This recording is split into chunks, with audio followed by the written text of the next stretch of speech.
आज के मैच के ऊपर फौरन आते हैं, नजर बंद बाद में खेलेंगे। सबसे पहले रमीज भाई, क्या हुआ है मुल्तान के साथ? देखिए, कलंदर्स की बॉलिंग वर्ल्ड क्लास है। किसी भी डोमेस्टिक लीग में इतनी बड़ी बॉलिंग नहीं है, क्योंकि वैरायटी है, पेस है, लेफ्ट आर्म का एंगल है।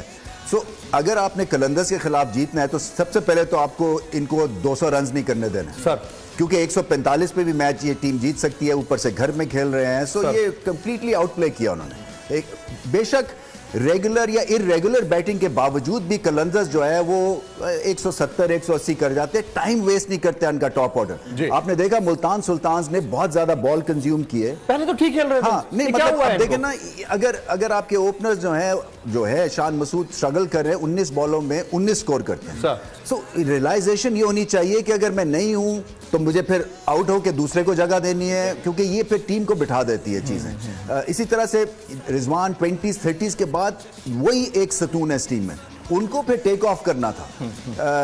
बाकी आपके मुल्तान को फर्क तो कोई नहीं पड़ता ज्यादा, क्योंकि प्लेऑफ्स में तो आना है, लेकिन मोमेंटम उनका डाउन, मोमेंटम, कॉन्फिडेंस। फिर दो साउथ अफ्रीकन जिनको हम कहते हैं कि शायद वो चोकर्स होते हैं, वो दोनों भी आज लगेगा, राशिद खान को नहीं पकड़ सके। सो ये देखे, ये लाहौर कलंदर्स बाय फार बहुत ही बेहतरीन टीम है। Very right, commendable.